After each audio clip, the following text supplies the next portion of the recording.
Muito bem, mas também é importante mencionar que hoje é aniversário do dirigente, do Gabriel, né? Cadê ele? Estava aqui dirigindo o culto, fugiu.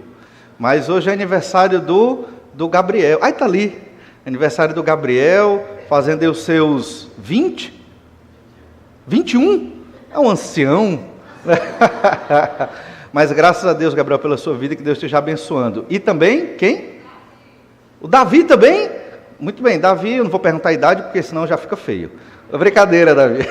Deus abençoe também. E eu sei que essa semana foi a irmã Francilda, né? Deus esteja abençoando, e todos os outros irmãos que fizeram aniversário esses dias.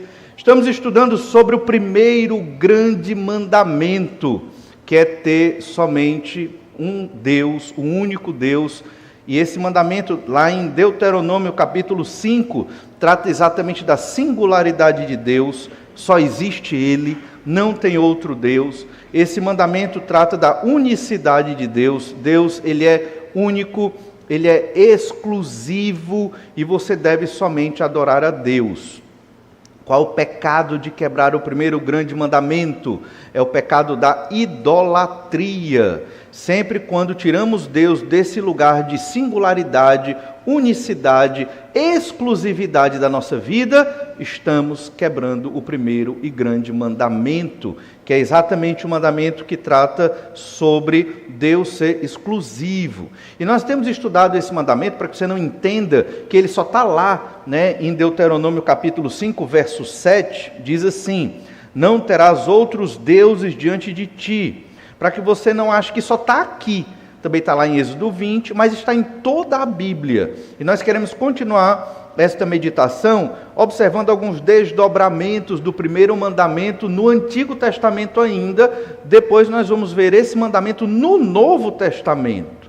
Então, ainda no Antigo Testamento, alguns desdobramentos. Vá lá em Êxodo 22, 20. Vamos ver alguns versículos aqui. Êxodo 22, 20.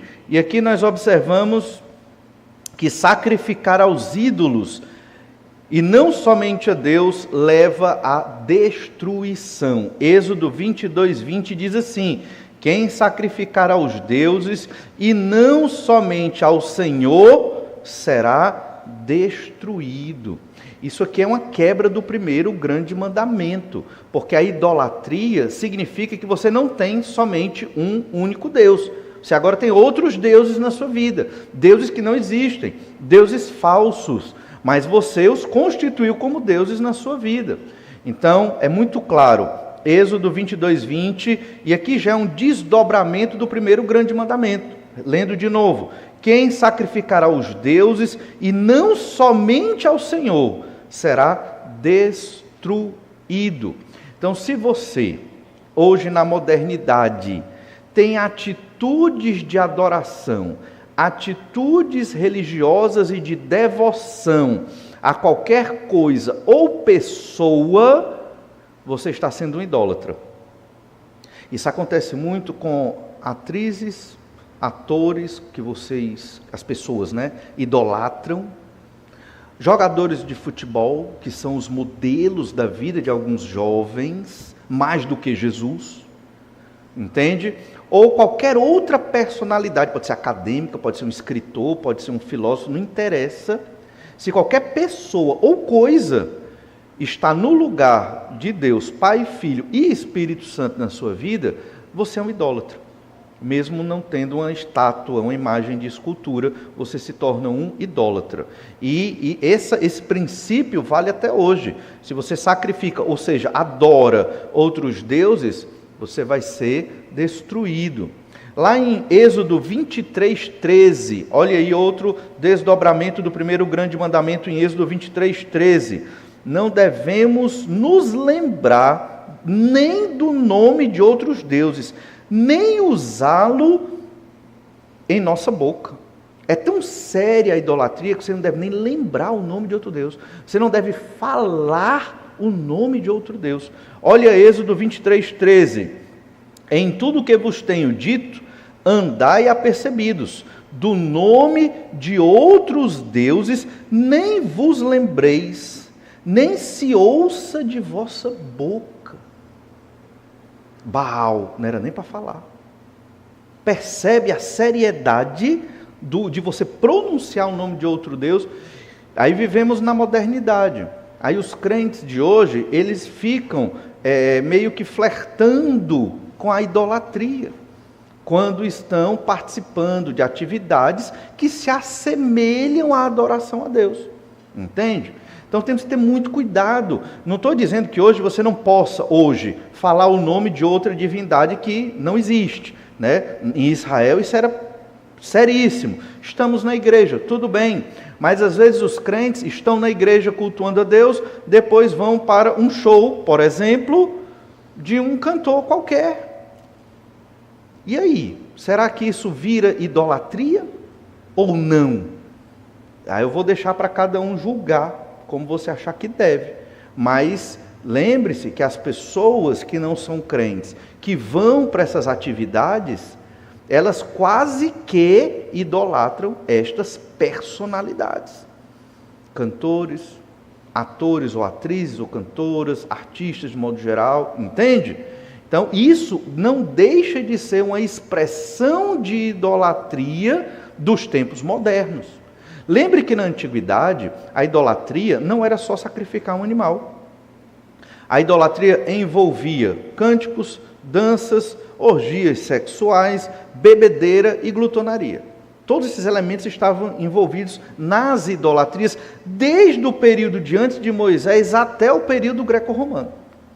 Sempre esteve envolvido no meio da idolatria, e até hoje, entende? Então, existem os ídolos modernos, e os crentes, infelizmente, muitos estão acomodados a essas coisas. E nós devemos entender que o perigo da idolatria é grande.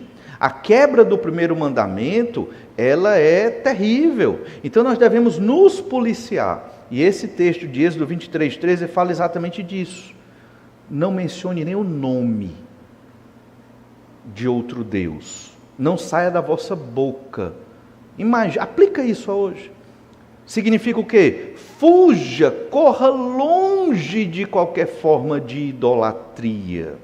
Pode ser também a avareza ou amor às riquezas. Corra longe, fuja, não fique pertinho. Se você tem dúvida que algum ambiente ou coisa ou local vai promover a idolatria no seu coração, nem vá lá, nem chegue perto. Se uma pessoa também está promovendo isso na sua vida, é o momento de se afastar. Prega o evangelho, não quer crer em Jesus, se afasta dessa pessoa. Entende? Porque isso é muito sério. Porque se você pecar contra o primeiro grande mandamento de ter somente Deus na sua vida, você será destruído. Isso foi para Israel, mas isso serve para a igreja também. Entende? Aqui nós temos, que Deus, Ele é zeloso pelo seu nome. A adoração a Deus, ela deve ser exclusiva, não podendo abrir concessões para a idolatria. Então Deus quer ser adorado de modo exclusivo. Talvez hoje seja até mais difícil de adorar a Deus do que na antiguidade. Porque na antiguidade você ia para o tabernáculo, você ia para o templo, certo? Você tinha uma coisa mais focada, não tinha tanta mídia, tanta informação. Era só você não adorar nos altares, nas colunas, nos postes ídolos e não ter as imagens daqueles deuses ali para adorar. Você teria que se colocar diante do Senhor. Hoje, na modernidade, você pode estar aqui no culto pela manhã, você veio adorar a Deus, mas talvez o seu coração esteja em outro lugar. Talvez você veio por uma prática religiosa, talvez você veio porque é costume, talvez você veio porque não tinha outro lugar melhor para ir, o melhor lugar é a igreja. Veio para a igreja, mas talvez você não veio, pensando, vou adorar a Deus. O que significa? Meu coração, minha mente estão reservadas para pensar em Deus, orar a Deus, cantar para Deus nestas 2 horas que eu vou passar hoje de manhã aqui na igreja. Entende? Eu sei que não tem como a gente se concentrar em Deus o dia todo, nossa mente é limitada, nós não conseguimos, mas nesses momentos de culto nós devemos nos esforçar para isso. E eu sei que para uns é uma batalha espiritual na sua mente e no seu coração, para concentrar, para refletir, para orar, para pensar no cântico, e nós temos que aprender a colocar todo o nosso ser em devoção ao Senhor. Então, esses elementos, altares, colunas e postes ídolos, eram a expressão da idolatria, principalmente no reino dividido, depois dos pecados de Salomão, que envolveu a idolatria principalmente, porque ele teve cerca de 1000 mulheres ali, entre esposas e concubinas, mas principalmente por conchavos militares, e ele acabou se dedicando às divindades das suas esposas e concubinas. E a gente vai ver que esse é um grande pecado que aconteceu desde o livro de Gênesis capítulo 6, e isso vem sendo condenado até o período da igreja. Que pecado? O relacionamento e o casamento entre crentes e não crentes. Você sabia que o dilúvio veio ao mundo muito provavelmente porque crentes e descrentes se casaram? Na antiguidade, lá em Gênesis capítulo 6, entende? Você sabia que Salomão dividiu o reino porque ele teve esse tipo de relacionamento? Deus teve até misericórdia, mas Salomão exagerou, então o Senhor pesou a mão, reino de Israel dividido, por causa do relacionamento entre crentes e não crentes. Isso é um pecado, e os irmãos que acompanham as assembleias percebem que cada vez mais jovens têm errado nesse aspecto. Então, jovem, se consagre, santifique a sua vida, tema ao Senhor e confie. No tempo certo, Deus vai mandar a pessoa certa para você. Isso é um ato de fé, para que você tenha um relacionamento com uma pessoa crente em Jesus. Não precisa ser batista, não precisa ser batista, mas tem que ser crente no Senhor Jesus Cristo, certo? Observe lá em Êxodo, capítulo 34, verso 13. Diz assim: mas derribareis os seus altares, quebrareis as suas colunas e cortareis os seus postes ídolos, porque não adorarás outro Deus, pois o nome do Senhor é zeloso. Sim, Deus zeloso é Ele. O Senhor não aceita sincretismo religioso, o Senhor não aceita ecumenismo na sua igreja. Deus é zeloso, só ao Senhor nós devemos adorar. E qual é a prática para você guardar o primeiro mandamento e não cair na idolatria? Você tem que destruir os instrumentos de idolatria. Naquela época, principalmente no reino dividido aqui, eram colunas, postes ídolos, mesas, altares, onde eles sacrificavam a outras divindades. Somente depois de Salomão, pelo menos 2 grandes reis promoveram reformas religiosas, reformas para trazer o povo de volta para Deus. O rei Ezequias, filho do rei Acais, estamos estudando Acais no livro do profeta Isaías, em breve vamos estudar à noite o rei Ezequias, que foi um rei temente a Deus, que procurou extirpar a idolatria de Israel, no caso do reino de Judá, e também o rei Josias, que também foi um rei que promoveu a retirada da idolatria do meio do povo. Então, isso foram avivamentos no Antigo Testamento. Avivamentos, reformas religiosas. O povo estava perdido. O rei era o pastor do povo. E o rei deveria ter uma atitude firme para tirar a idolatria do meio do povo. Olha o 2 Reis, capítulo 18, versículo 1. 2 Reis 18, verso 1. No 3º ano de Oséias, filho de Elá, rei de Israel, começou a reinar Ezequias, filho de Acás, rei de Judá. Tinha 25 anos de idade quando começou a reinar e reinou 29 anos em Jerusalém. Sua mãe se chamava Abi e era filha de Zacarias. Fez ele o que era reto perante o Senhor, aqui falando de Ezequias, segundo tudo o que fizera Davi seu pai. Removeu os altos, quebrou as colunas, deitou abaixo o poste ídolo, fez em pedaços a serpente de bronze que Moisés fizera, porque até aquele dia os filhos de Israel lhe queimavam incenso e lhe chamavam Neustã.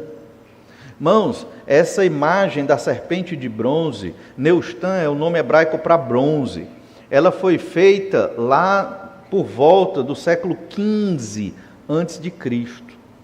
Ezequias reinou por volta do século VIII a.C.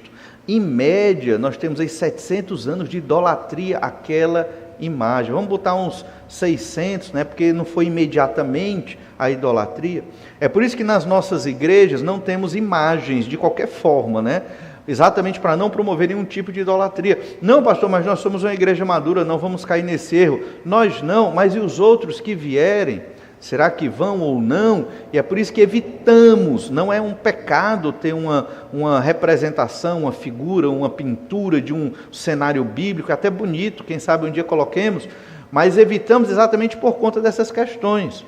E aqui, Ezequias, ele foi um rei fiel a Deus, porque ele retirou os instrumentos de idolatria. Aplicando para a nossa vida, é exatamente isso que nós devemos fazer.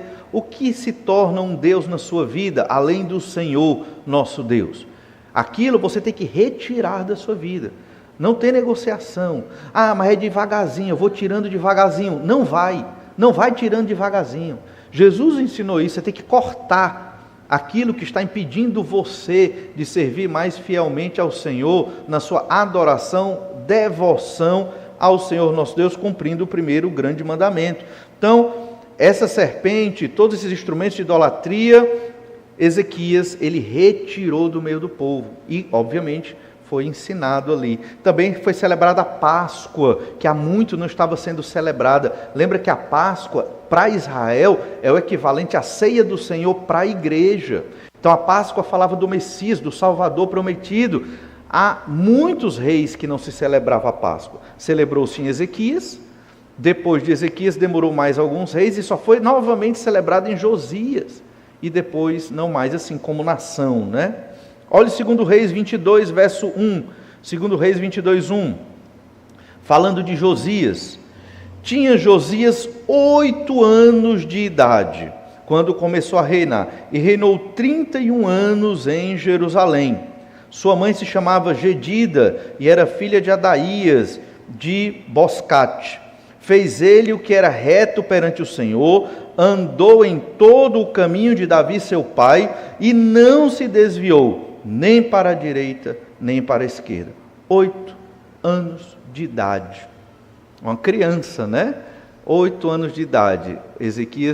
Josias, ele estava ali, obviamente sendo assessorado por alguém, mas temente a Deus. Não tem idade, irmãos, para temer a Deus. Não tem idade. Ah, não, mas quando crescer eu vou temer mais ao Senhor, né? É porque eu sou criança, é porque eu sou jovem, é porque eu sou adolescente, então eu tenho permissão para errar algumas coisas aqui. Não existe isso. Não tem idade. É de criança até o mais ancião da igreja tem que temer ao Senhor e ser devotado a Deus. Em 2 Crônicas 34, verso 4, diz mais sobre Josias. Na presença dele, derribaram os altares dos Baalins. Ele despedaçou os altares do incenso que estavam acima deles, os postes ídolos e as imagens de escultura e de fundição. Quebrou-os, reduziu-os a pó e o aspergiu sobre as sepulturas dos que lhes tinham sacrificado. Quando Ezequias e Josias promoveram essas reformas, o que isso aconteceu? Eles se tornaram impopulares. O povo era idólatra. Então eles foram contra o povo, diferente de Saul, que queria seguir os pensamentos do povo, porque não queria se tornar um rei impopular. Não interessa se a gente vai ser popular ou não. Nós temos que destruir esses instrumentos de idolatria das nossas vidas. E às vezes algumas pessoas não vão gostar disso. E é isso mesmo. É preferível, na verdade é o certo, o correto e o abençoador. É você agradar a Deus e não aos homens. Os homens que se adaptem com o estilo bíblico de vida que nós temos que viver, porque essa é a vontade do Senhor. A relação entre os deuses fundidos e os casamentos mistos. A gente começou a falar disso e vai ampliar isso aqui. Por quê? Porque está diretamente ligado em toda a história do Antigo Testamento. E chega no Novo Testamento também. E por sinal, é um dos casos, pelo menos na nossa igreja, de perdição de jovens. Jovens, humanamente falando, se perdem, se afastam dos caminhos de Deus, porque contraem um relacionamento com uma pessoa não crente. Isso é uma coisa, normalmente tem acontecido nesta igreja, e eu acredito que em outras igrejas deve estar acontecendo também. Isso é para os jovens, solteiros, que vão casar Preste atenção nisso. Não tem acordo, não há concessão em toda a Bíblia. Leia a sua Bíblia, não sou eu. Leia a sua Bíblia. E sou eu porque eu estou a favor da Bíblia, sempre a favor da Bíblia. Não tenha um relacionamento, um namoro. Por que um namoro? Porque o namoro pressupõe que você vai casar. Nenhum jovem crente em Jesus namora sem querer casar com aquela pessoa. Pode até não dar certo o namoro, mas você tem que querer casar com aquela pessoa. Ah, mas eu não quero. Não namore. Não namore. Qual o sentido de ter um namoro? Na Bíblia nem tinha namoro. Isso é uma criação moderna. Na Bíblia os pais faziam os acordos ali e casavam seus filhos. Que, por sinal, eu acho muito mais fácil, né? Você chega, já faz o acordo ali com outra família, né? Já vai ajeitando ali e as coisas funcionam. Eu acho maravilhoso, né? Acho que a gente tem que tentar um meio mais adaptado para essa forma, né? Mas, infelizmente, na época em que vivemos, não dá para fazer isso, né?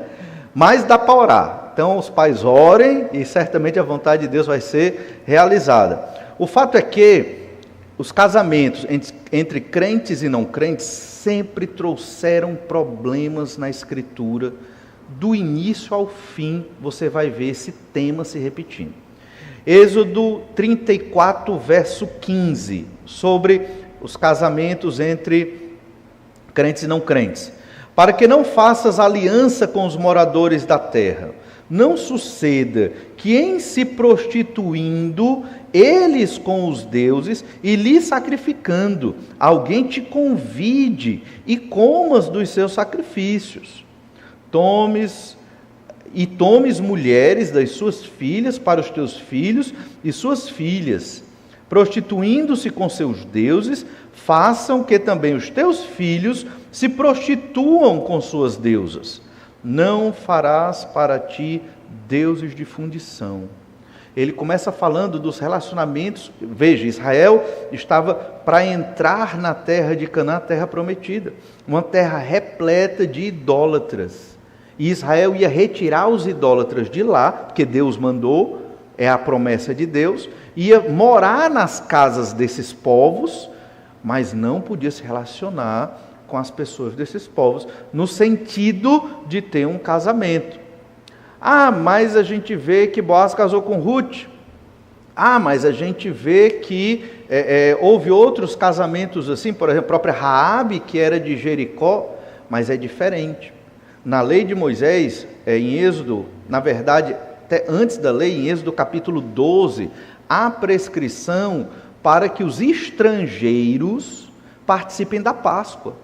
Eles podem, caso se convertam à fé no Messias e no Deus de Israel, e se circuncidem, isso na velha aliança, porque a circuncisão era a marca da velha aliança, a marca do convertido ao Messias e ao Senhor, Deus de Israel, entende? Então você poderia ser de outra nação cananita, mas tem que crer na mesma fé de Abraão. Aí você pode se casar com alguém de Israel. Por quê? Porque se tornou um israelita.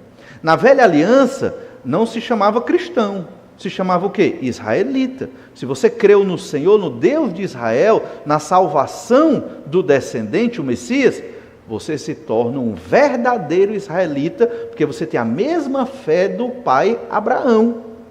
Era assim que se entendia na velha aliança. A condenação aqui do texto de Êxodo 34 é você ter um relacionamento não somente com uma pessoa estrangeira, não é isso, o problema não é ser estrangeiro, o problema é ser idólatra, é não crer no Deus de Israel, esse é o problema. É a mesma ideia para a igreja hoje. Então, existem 4 quedas consecutivas no caminho da idolatria, segundo Deuteronômio 11:16. É interessante como esse versículo, Deuteronômio 11:16, ele mapeia os estágios de queda por conta da idolatria. Diz assim Deuteronômio 11:16, guardai-vos, não suceda que o vosso coração se engane. Então, primeira queda, engano no coração. Primeiro ele diz, guardai-vos. É como se você tenha cuidado, guarde a palavra de Deus na sua vida. Por quê? Coração pode te enganar. Segunda queda, e vos desvieis. A pessoa se desvia, coração enganoso, depois a pessoa se desvia do caminho do Senhor.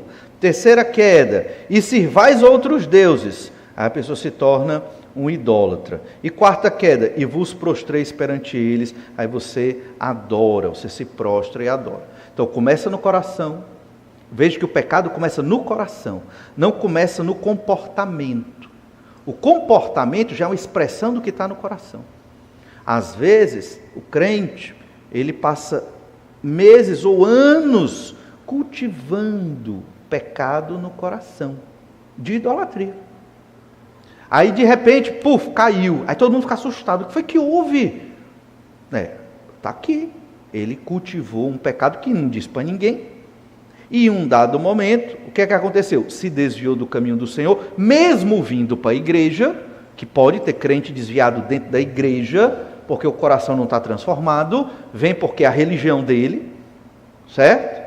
E aí depois, ele serve ao ídolo e se prostra, ou seja, adora o ídolo.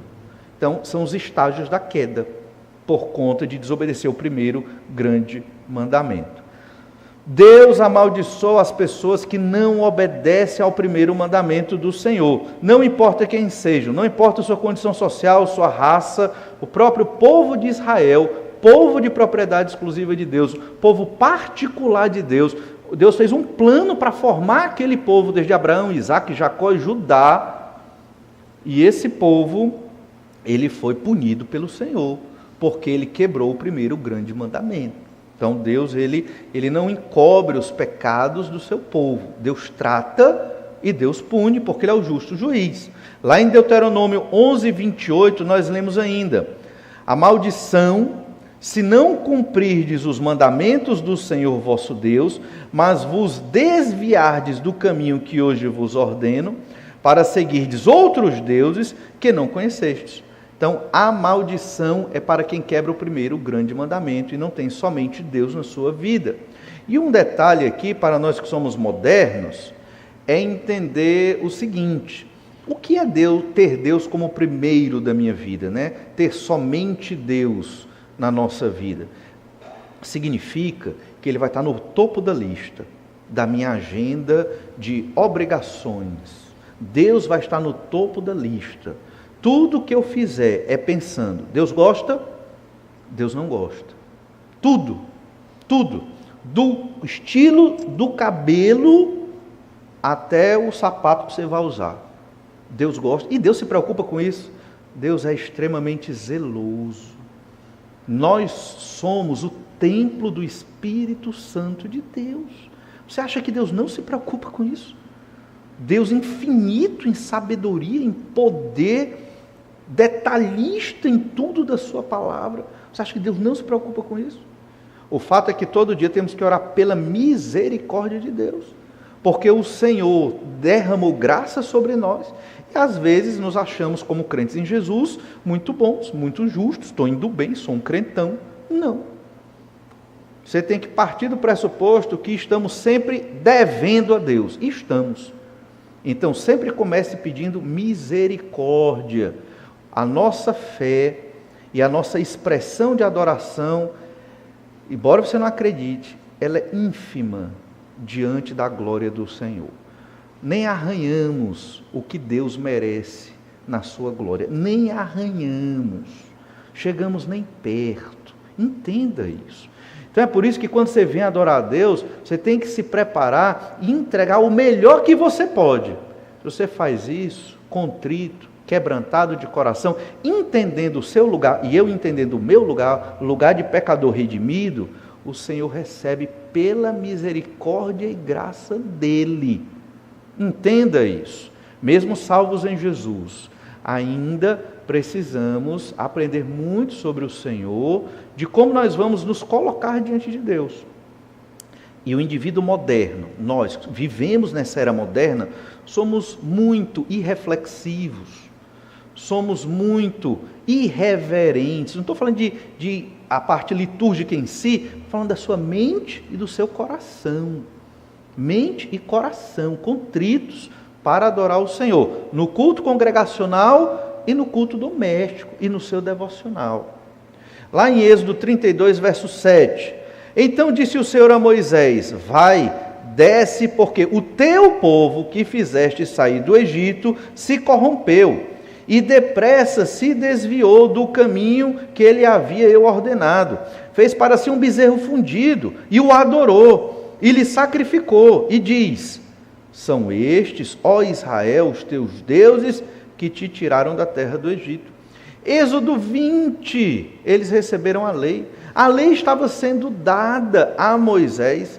Moisés demorou. O povo ficou impaciente. E fizeram deuses, imagens, à semelhança do que eles aprenderam no Egito. A incredulidade, ela não tem lógica. Ela não tem tamanho. Se você acha que é um crente consagrado, amém, graças a Deus, não duvido de você. E que seja, e continue sendo, se consagre ao Senhor. Mas não caia no erro de achar que você não pode pender para a idolatria. Todos nós podemos pender para a idolatria, se não tomarmos cuidado. Temos que vigiar e orar. Você pode idolatrar um automóvel. Você pode idolatrar um utensílio doméstico. Né? Você pode idolatrar uma pessoa. Entende? Deus é mais importante que qualquer pessoa na sua vida. Se você não ler muita escritura e não orar, você não vai conseguir compreender isso. Você pode entender o que eu estou dizendo cognitivamente, mas quando eu falo compreender, é espiritualmente e estar pronto para agir e romper, se for necessário, para fazer Deus o primeiro lugar na sua vida.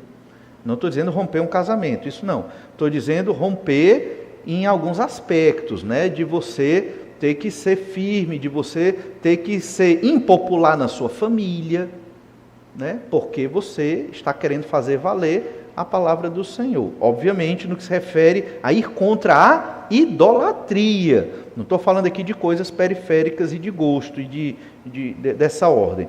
Então, olha a expressão. Deus diz para Moisés no monte: vai, desce, porque o teu povo não é mais o povo de Deus. Naquele momento que o povo adorou um bezerro, se tornou o povo de Moisés.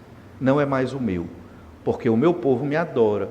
É muito forte isso aqui, entende? Somos o povo de Deus, mas se você vem adorar o Senhor, pode ser que naquele culto Deus diga: se você não veio adorar de coração, da maneira correta, ali não é o meu povo. Entende? Então, o idólatra, ele deveria ser morto pelo povo de Deus, que assim eliminava a contaminação do seu meio. A pena de morte ao idólatra era por apedrejamento. Caso o réu não fosse apedrejado, Israel se contaminaria com a idolatria. Veja, tem que extirpar a idolatria. Óbvio que hoje nós não executamos pena de morte, a igreja não tem essa prerrogativa, mas o princípio está aí. Qual o princípio? Cortar a idolatria da sua vida, né? Da sua família. Isso é muito difícil, não é fácil, mas é necessário ter mecanismos, instrumentos de amor, de graça, claro, de misericórdia, mas de não tolerância à idolatria. Deuteronômio 13 fala um pouco sobre isso. Verso 6 diz assim: se teu irmão, filho de tua mãe, ou teu filho, ou tua filha, ou a mulher do teu amor, ou teu amigo que amas, como a tua alma, te incitar em segredo dizendo, isso aqui é o teu irmão de sangue, é o teu filho, é a tua esposa, é o teu melhor amigo, ele chega num dia particular, só ele e você, aí ele chega e vai dizer aqui, vamos e sirvamos a outros deuses que não conheceste, nem tu, nem teus pais, dentre os deuses dos povos que estão ao redor de ti, perto ou longe de ti, desde um até a outra extremidade da terra.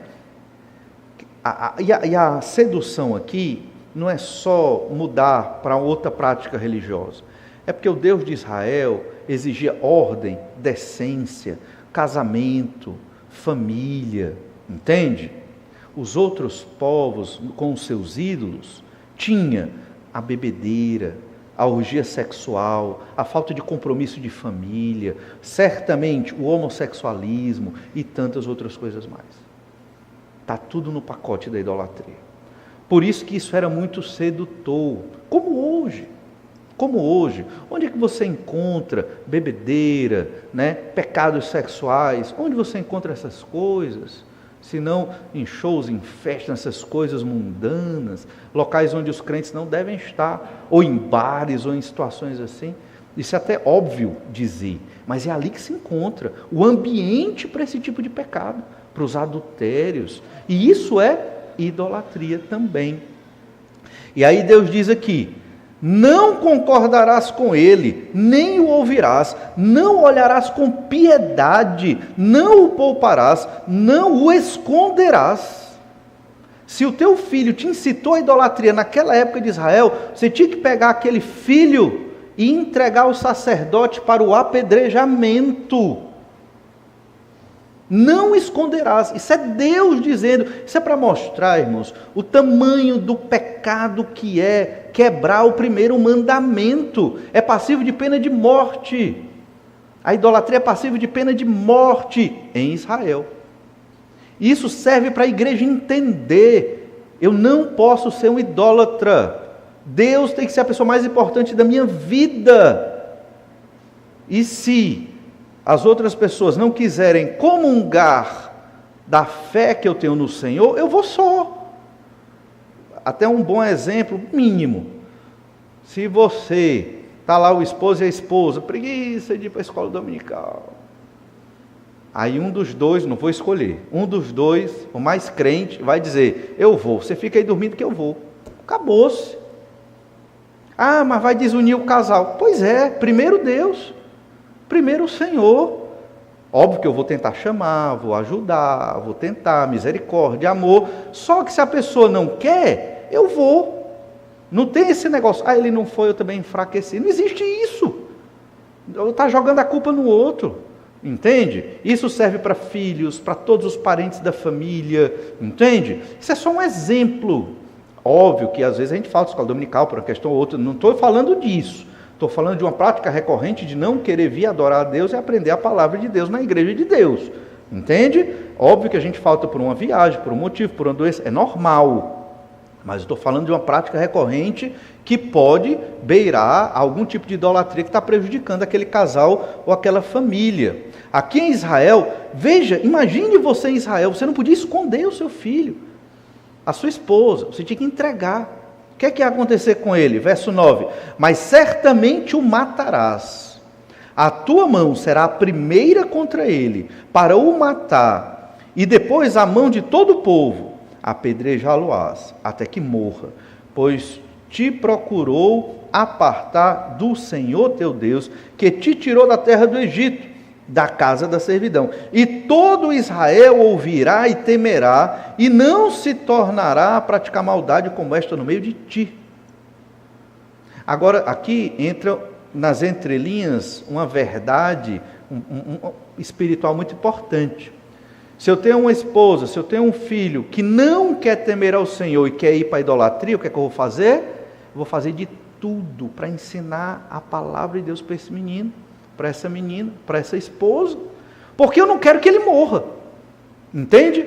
Era uma forma de meio que dar uma obrigação àquele que estava firme na fé de levar a sua família para o caminho do Senhor. Podia não dar certo, mas ele ia pensar: olha, se eu não fizer isso, vão ser apedrejados. E se eu for conivente, daqui a pouco eu serei apedrejado. A fé de Israel era uma fé, usar essa palavra anacronicamente aqui, estatal. Era uma fé estatal, era uma fé da nação. Havia leis determinadas pelo Senhor e administradas pelo rei. Não tinha rei aqui ainda, mas seria administrada pelo rei de Israel. Se o rei não administrasse, seria o sumo sacerdote. Se o sumo sacerdote não administrasse, seria quem? Quem? O profeta. Foi o que Elias fez, matando os profetas de Baal. Entende? Tinha uma hierarquia, né? Então, mas essas leis tinham que ser administradas. Então, é diferente da igreja. A igreja não é uma nação-estado. A igreja é uma comunidade dos crentes em Jesus. Por isso nós não administramos esse tipo de lei. Mas o princípio é o princípio do primeiro grande mandamento: não terás outros deuses diante de mim. É o princípio da exclusividade. Isso é muito sério. E nós devemos prezar por isso em nossas vidas. Olhe também Deuteronômio, capítulo 17, versículo 2. Quando no meio de ti, Deuteronômio 17, verso 2. Quando no meio de ti, em alguma das tuas cidades, Deuteronômio 17, verso 2, vou ler de novo. Quando no meio de ti, em alguma das tuas cidades, que te dá o Senhor teu Deus, se achar algum homem ou mulher que proceda mal aos olhos do Senhor teu Deus, transgredindo a sua aliança, que vá e sirva a outros deuses e os adora, ou ao sol, ou à lua, ou a todo o exército do céu, o que eu não ordenei, e te seja denunciado, e o ouvires, então indagarás bem, e eis que sendo verdade, e certo que se fez tal abominação em Israel, então levarás o homem ou a mulher que fez este malefício às tuas portas, e os apedrejarás até que morram. Por depoimento de 2 ou 3 testemunhas será morto, o que houver de morrer. Por depoimento de uma só testemunha não morrerá. A mão das testemunhas será a primeira contra ele, para matá-lo, e depois a mão de todo o povo. Assim eliminarás o mal do meio de ti. Em Deuteronômio 13, foi uma lei para a família. Em Deuteronômio 17, foi uma lei geral, para qualquer pessoa que fosse encontrada em idolatria, que com um comportamento reprovado diante do Senhor. Não terás outros deuses diante de mim. É o primeiro grande mandamento.